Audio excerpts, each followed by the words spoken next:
নামাজ। আল্লাহ পাক রব্বুল আলামিন আমাদেরকে এই পৃথিবীতে মানুষ হিসাবে পাঠিয়েছেন। আমরা মুসলমান হিসাবে সর্বপ্রথম কাজ হচ্ছে নামাজ আদায় করা। নামাজ পড়ার জন্য আহকাম এবং আরকান, শর্ত এবং ভিত্তি, এই দুইটা বিষয়কে আল্লাহ রাব্বুল আলামিন আমাদের জন্য ফরজ করে দিয়েছেন। অর্থাৎ আমরা আগে যারা আছি জানি যে নামাজে আহকাম আরকান 13 ফরজ। এই 13টি বাধ্যতামূলক আইন মেনে যারা নামাজ আদায় করবে আল্লাহ তাদের নামাজটা কবুল করবেন, বলেন সুবহানাল্লাহ। তো এই 13টি কাজের নামাজ শুরু করার আগে 7টি কাজ, আর নামাজ শুরু করার পরে 6টি কাজ। নামাজ শুরুর আগের যে 7টা কাজ, সেই কাজ 7টা হলো শর্ত।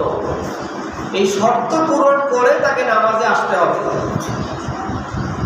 আহকামুস সালাত, নামাজের শর্ত, আর সেই শর্তগুলো হচ্ছে নামাজে যদি আসতে হয় তাহলে সর্বপ্রথম শর্ত হলো তাকে পবিত্র হতে হবে, তার পুরো শরীরটা পাক হতে হবে।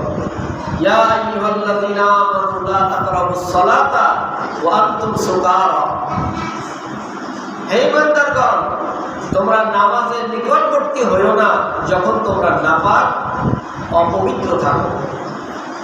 তাহলে নামাজ পড়ার জন্য 1 নম্বর শর্ত হলো পবিত্রতা।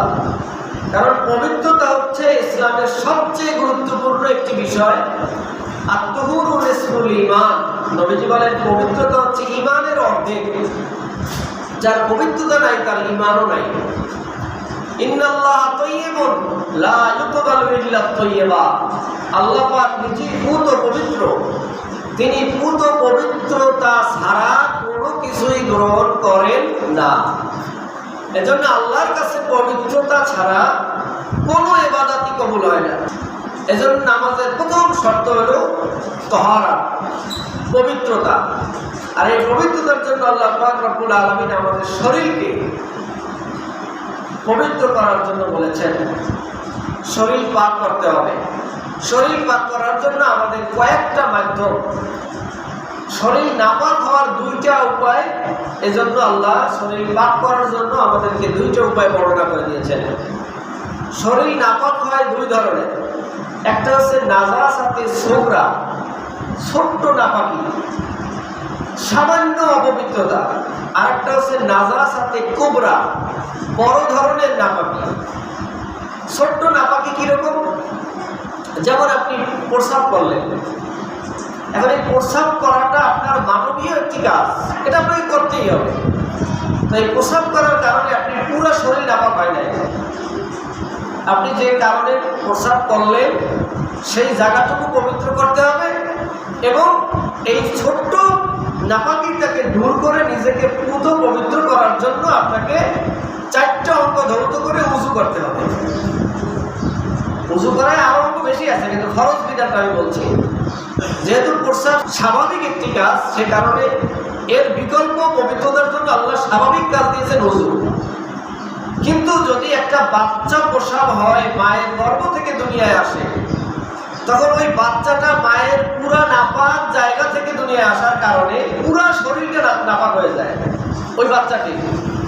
এই জন্য ওই জন্ম হওয়া সদ্য ভূমিষ্ঠ বাচ্চাটিকে উযু করাইলে হবে না, তাকে গোসল করাইতে হবে, যেহেতু তার নাপাকিটা লাগছে পুরো শরীরে। আমি কি বুঝাইতে পারছি কিনা? যে ধরনের নাপাকি সেই ধরনের পবিত্রতার ব্যবস্থা। আপনি যদি বাথরুম করেন, টয়লেট করেন, তাহলে এটা আপনার সামান্য জায়গা, অল্প জায়গার ভিতরে এই নাপাকিটা সীমাবদ্ধ। যে কারণে এই নাপাকিটা দূর করে পবিত্রতা অর্জন করতে হলে ছোট কাজ উযু করলে আপনি পবিত্র হয়ে যাবেন। কিন্তু যদি আপনি স্ত্রী সহবাস করেন অথবা নিজে সন্তান প্রসব করেন একজন মা হয়ে, তো মা হয়ে যখন সন্তান প্রসব করে এই নাপাকিটা ছোটখাটো নাপাকি না, এটা একটা পুরা জায়গা সহ, পুরা অঙ্গ প্রত্যঙ্গ সহ নাপাক হয়ে যায়। যে কারণে ওই মায়ের উপরেও তখন গোসল করা কি হয়ে যায়? ফরজ হয়ে যায়। একটা মানুষ যখন মৃত্যুবরণ করে তখন চুল থেকে শুরু করে পায়ের তালু পর্যন্ত পুরা শরীরে এই মৃত্যুর আঁচ লাগে। যে কারণে মৃত্যুর পরবর্তী সময়ে এই মানুষটা মানুষটাকে উযু করাইলে হবে না, গোসল করানো ফরজ। আল্লাহ পাক রব্বুল আলামিন এই দুনিয়াবি নাপাকি থেকে পবিত্র করার জন্য আমাদেরকে দুইটা বিধান দিয়েছে। নাপাকি যদি ছোট হয় তাহলে উযু দিয়ে আমরা পবিত্র অর্জন করব, আর যদি নাপাকিটা বড় হয় তাহলে গোসলের মাধ্যমে আমাদের পবিত্রতা অর্জন করতে হবে। তাহলে শরীর পাক করার দুইটা মাধ্যম, এক নম্বর হচ্ছে উযু, দুই নম্বর কি গোসল। বলেন, এক নম্বর কি উযু, আর দুই নম্বরে কি গোসল। উযুতে 4 ফরজ: সমস্ত মুখমণ্ডল ধৌত করা, 2 হাতের কনুই সহ ধৌত করা, মাথা মাসে করা, আর 2 পায়ের টাকনু সহ ধৌত করা। এই 4টা ফরজের কোন রকম এক জায়গায় যদি ঘাটতি হয় তাহলে তার উযু হবে না। এরপরে উযুতে আমরা অতিরিক্ত যে কাজগুলো করি সেগুলো হচ্ছে সুন্নাত।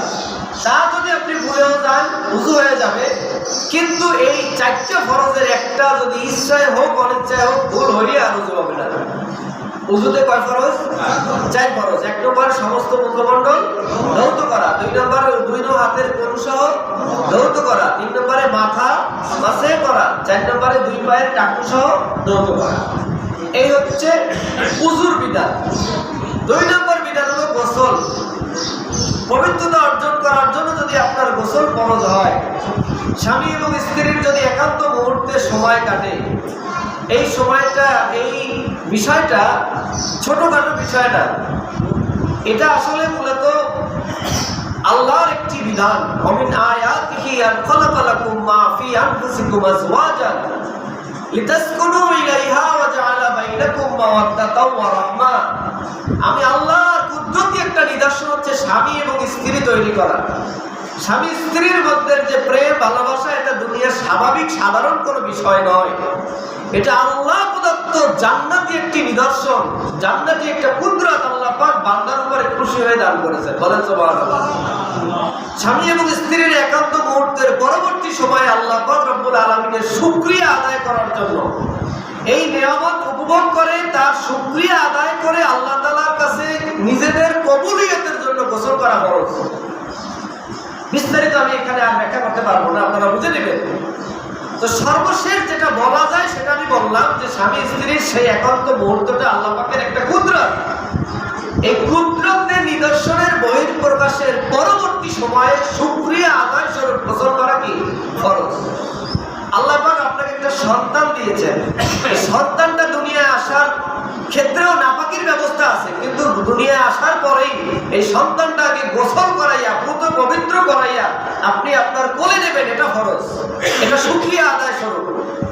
যে স্ত্রী এতদিন আপনার সংসারে ছিল, সন্তান প্রসব করার পরে স্ত্রীকে নতুনভাবে গোসল করাইয়া পুত পবিত্র করে আপনি গ্রহণ করবেন তাকে, এটা আপনার জন্য শুকরিয়া স্বরূপ ফরজ। আরো কারণ আছে, সেগুলো আমি বললাম না। প্রিয় হাজিরিন, তাহলে নামাজের 1 নম্বর শর্ত হইল শরীর পাক, আর শরীর পাকের জন্য ওযু এবং গোসল 2টা বিধান।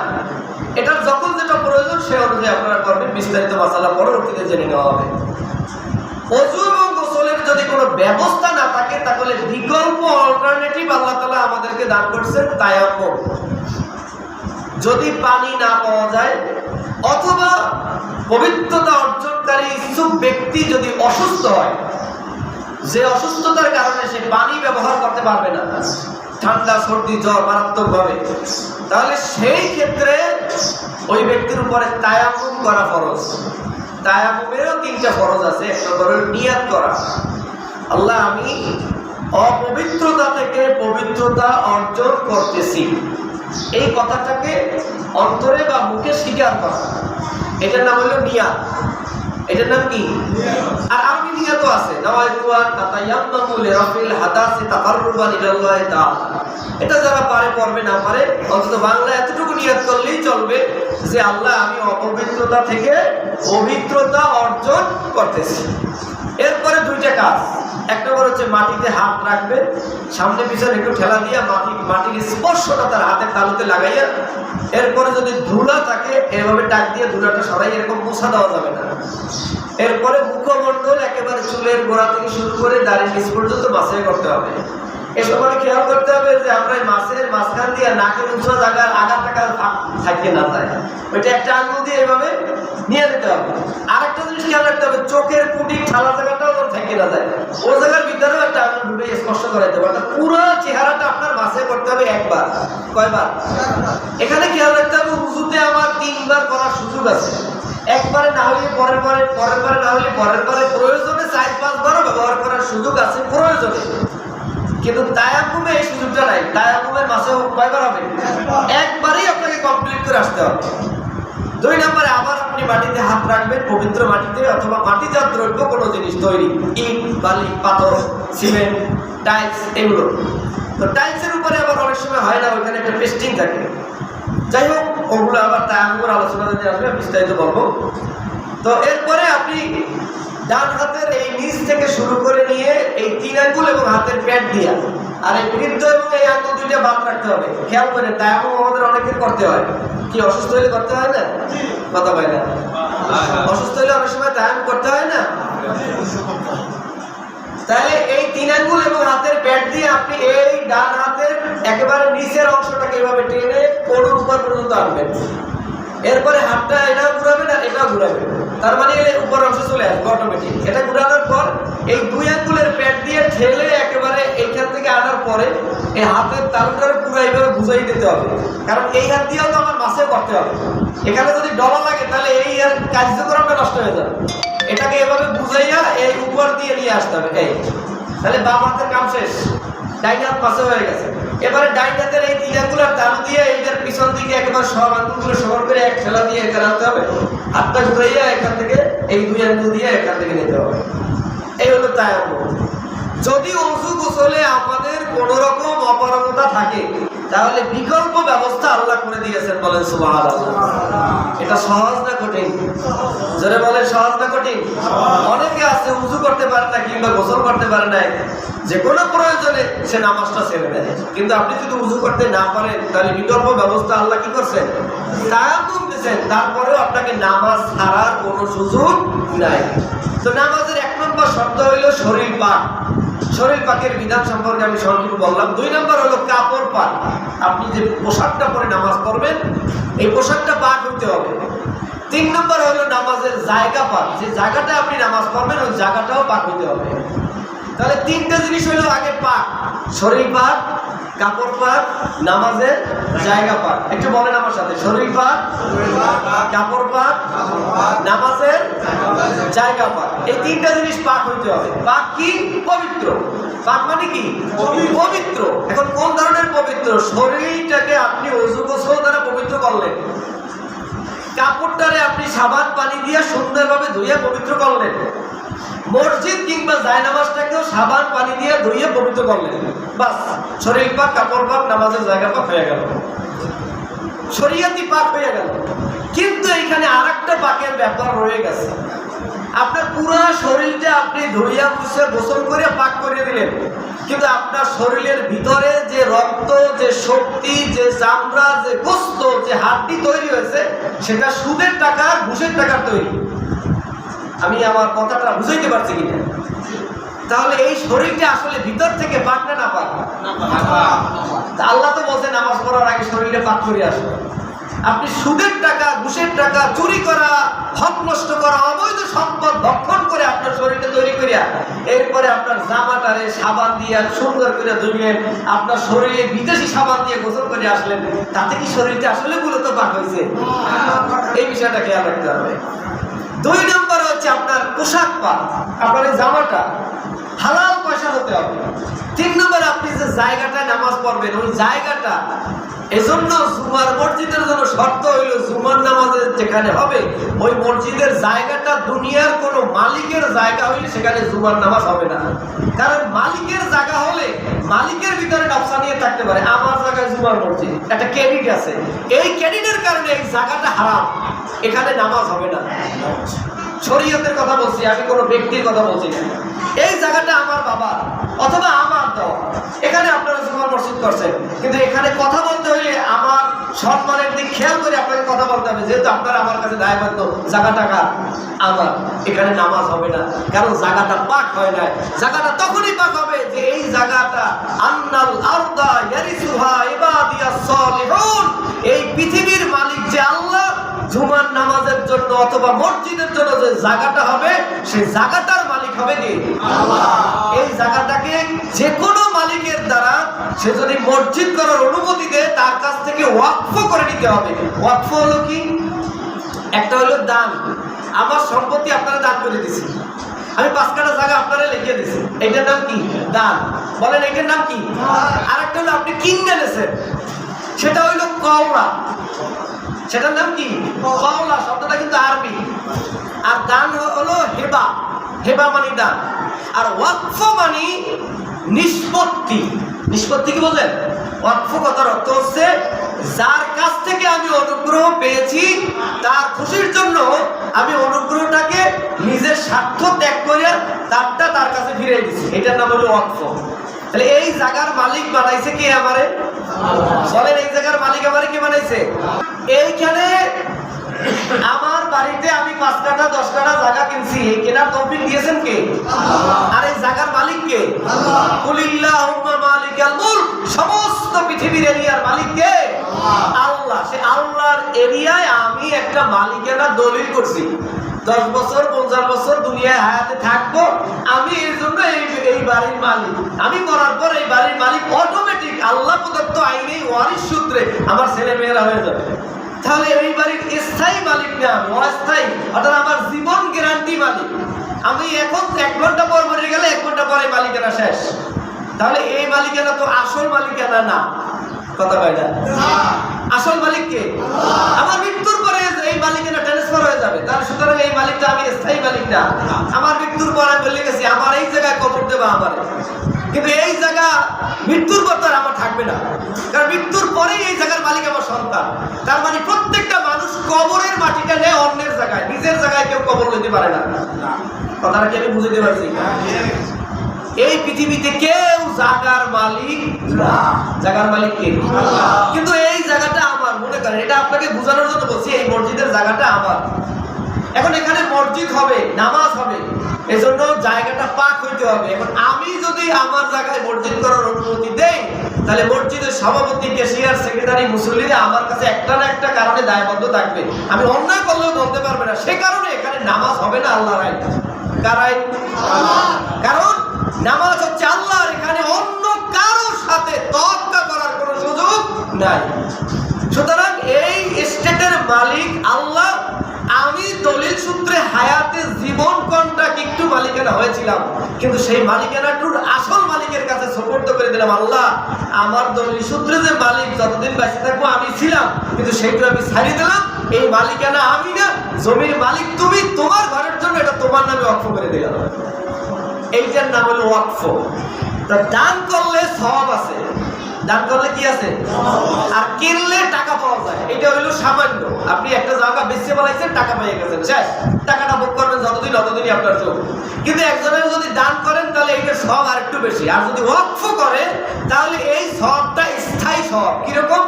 কারণ এই জমিটা যদি আমি একজনের বেশি, সেও আজীবন মেয়াদী মালিক না, একদিন মরে গেলে মালিকানা শেষ।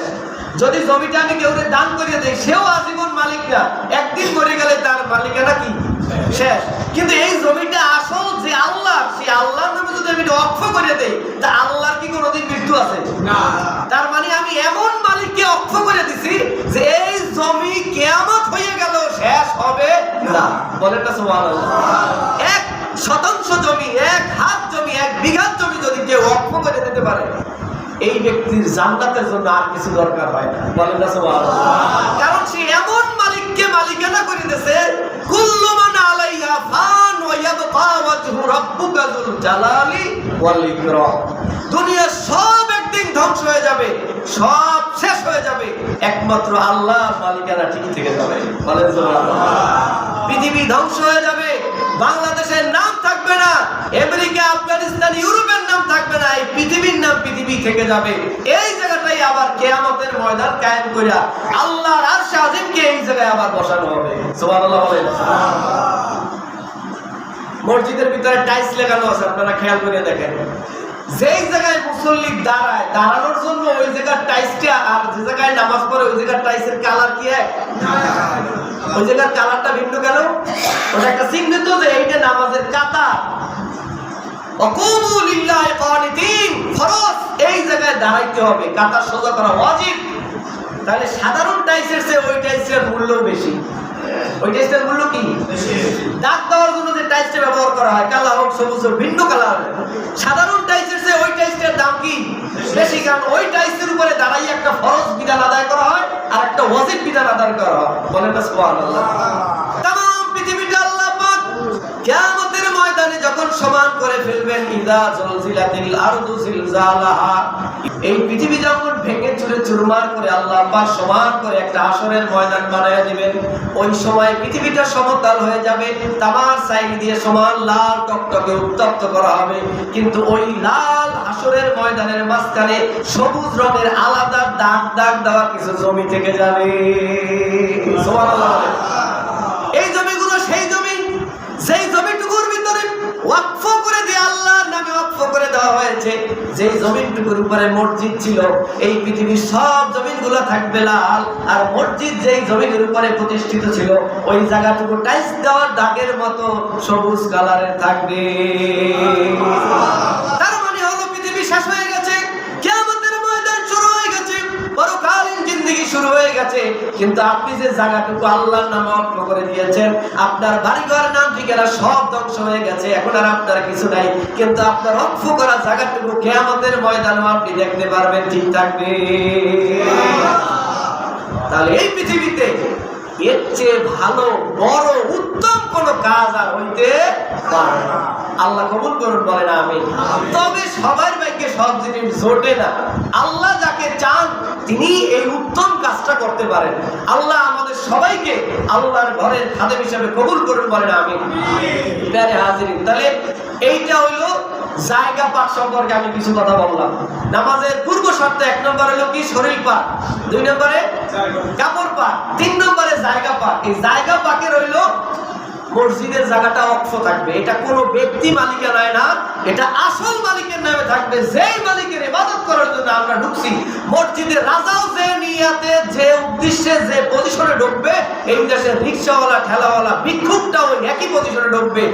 এই জায়গাটা এমন একটা জায়গা, একে হি সব মে খালে হোগি মাহমুদ আয়াত, সুলতান এবং দাস গোলাম এক কাতারে দাঁড়াবে, কিন্তু সুলতান একজন বাদশা, একজন প্রেসিডেন্ট গোলামকে বলতে পারবে না তুমি একটু পাশে সরো, আমি দাঁড়াই। এই অধিকার এই জায়গায় নাই। জোরে বলেন নাই। এই জায়গার মালিক কে?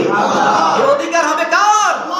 আল্লাহ গোলামি করার জন্য যে বাদশা এখানে ঢুকছে, ওই আল্লাহর গোলামি করার জন্য এখানে ওই ভিক্ষুকটাও ঢুকছে। সুতরাং এই এরিয়ার ভিতরে ঢোকার সাথে সাথে কে ভিক্ষুক আর কে বাদশা তার কোনো পরিচয় নাই। এখানে সকলের এক পরিচয়, তারা সবাই কার গোলাম? আল্লাহ। বলেন কার গোলাম? এই জন্য এই জায়গার মালিকানা থাকতে হবে কার নামে? আল্লাহ। মসজিদের এরিয়া জায়গার মালিক কোনো ব্যক্তি হইতে পারে না। যদি পারে, যদি হয়, যদি থাকে, তাহলে সেটাকে মসজিদ বলা যায় না। মসজিদ হবে কার ঘর? মসজিদুল হুয়া বাইতুল্লাহ, মসজিদ হবে আল্লাহর ঘর। হিয়া রাউদাতুম মিন রিয়াদিল জান্নাহ, এটা জান্নাতের টুকরা, এটা বেহেশত। মসজিদটা হলো বেহেশত, এর ভিতরে ঢুকলে আল্লাহ পাক রব্বুল আলামিন ফেরেশতাকে বলতে থাকে আমার বান্দা যে শ্বাস করবে, প্রত্যেক শ্বাস এবং প্রশ্বাসের বিনিময়ে 10টা করে নেক লিখতে থাকবে। কিচ্ছু করার জন্য না, বলবে যে আল্লাহ উনি তো ওই মসজিদ ঝাড়ু দেওয়া হয়েছে কিনা দেখার জন্য ঢুকছে, উনি তো আসলে নামাজ পড়তে ঢুকে নাই।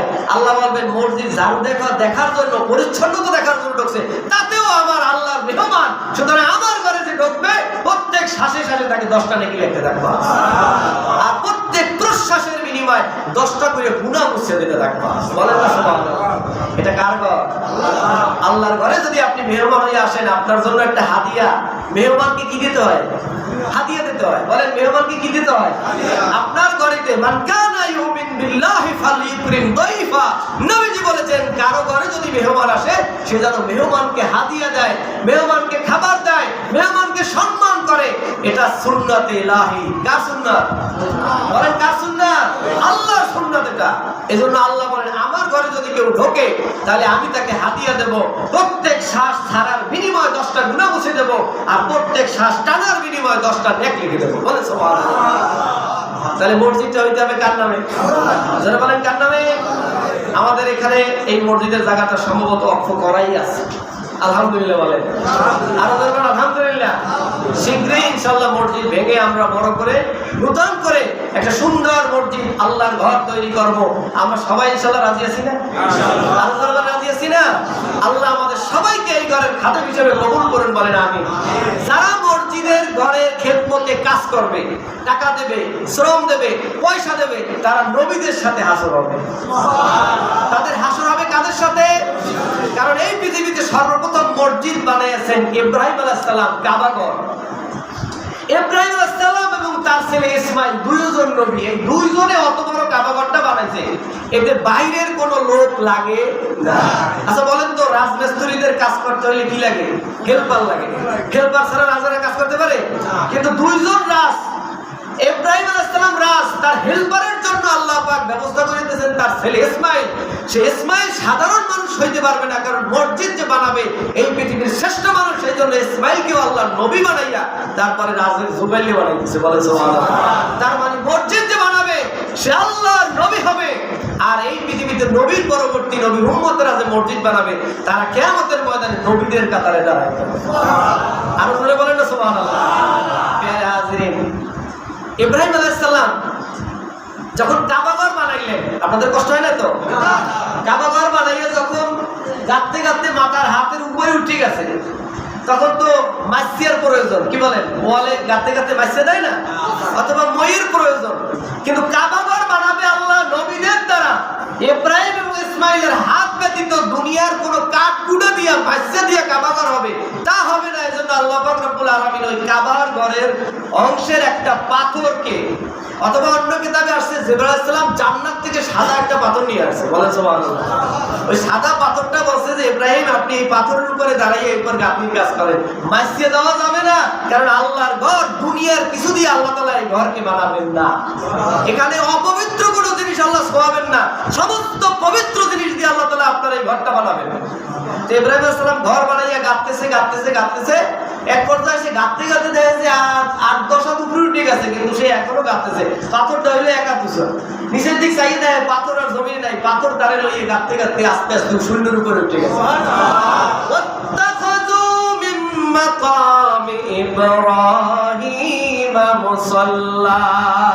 আল্লাহ বলেন কোরআনে, এই ইব্রাহিমের দণ্ডায়মানের পাথরটাকে আমি কাবার পূর্ব পাশে মাকামে ইব্রাহিম নামে ছোট্ট একটা গম্বুজ দিয়ে স্বর্ণের বাস্কের মধ্যে দেওয়া আছে। যারা হাজি জানেন, ওইখানে আল্লাহ পাক বলেন ওই পাথরটার সম্মানে আমার কাছে 2 রাকাত নামাজ পড়তে হবে। তাহলে আল্লাহর ঘর যদি আল্লাহ কবুল করে, তাহলে সবকিছুই পবিত্র হয়ে যায়, বলেন সুবহানাল্লাহ।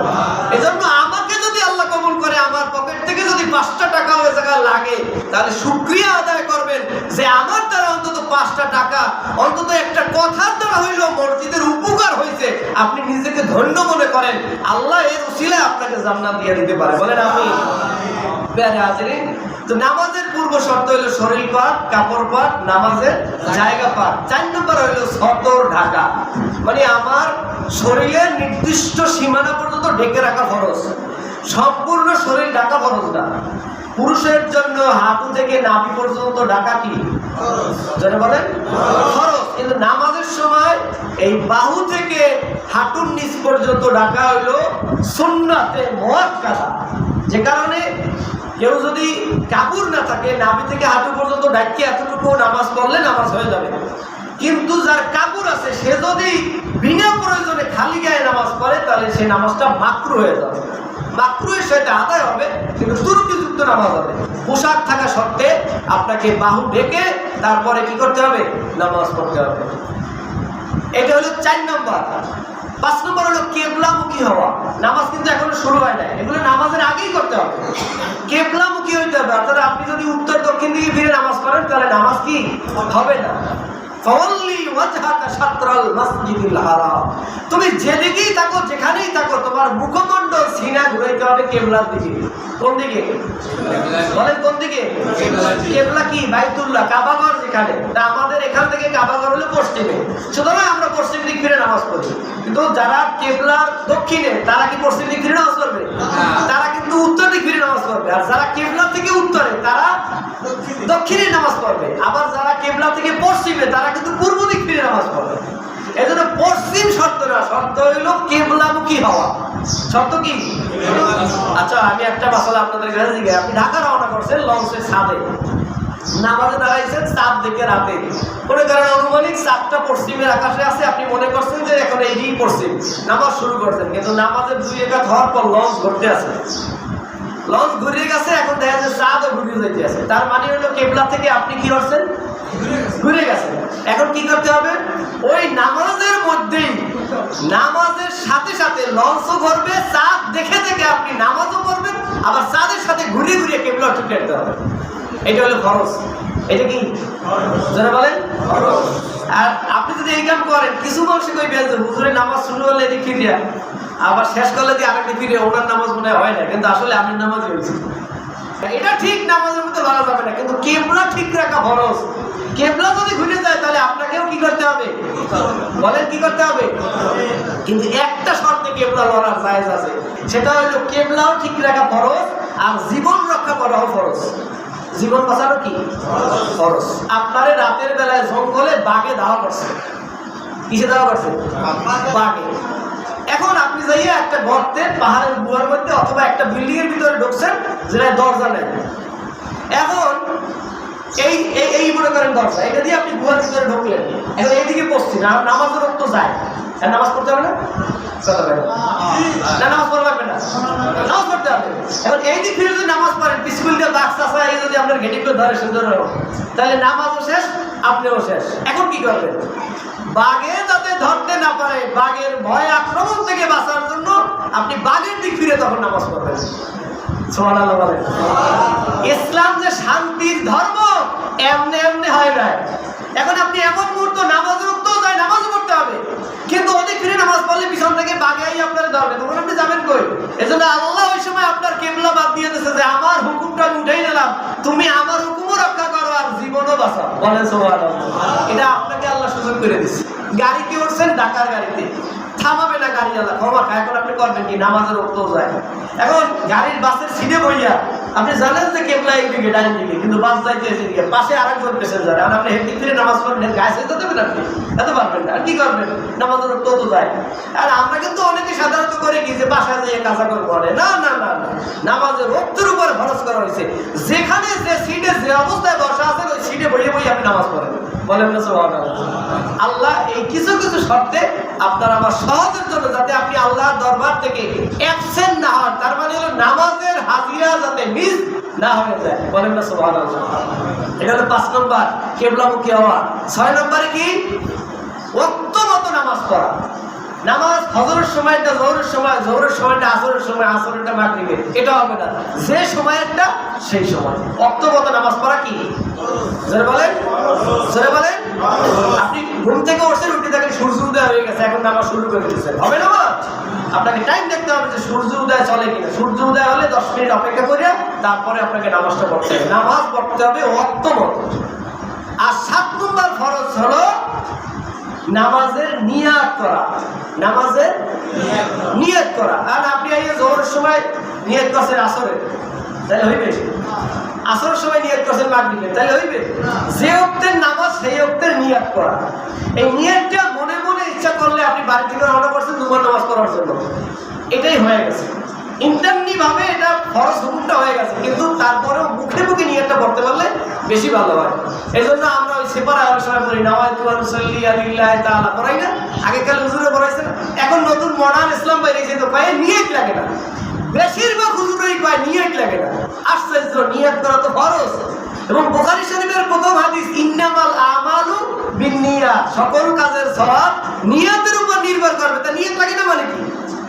তা নামাজ পড়া শুরু করছে, নামাজ সালাম ফিরে আমার যে একজনে কি করলেন, আপনি নামাজ পড়ছে, কোন নামাজ পড়ছেন? হ্যাঁ তো বলতেন নামাজ পড়া লাগছে পড়ছি, এটা কোনো নামাজ হইল? কথা বলে না, এটা কোনো নামাজ হবে?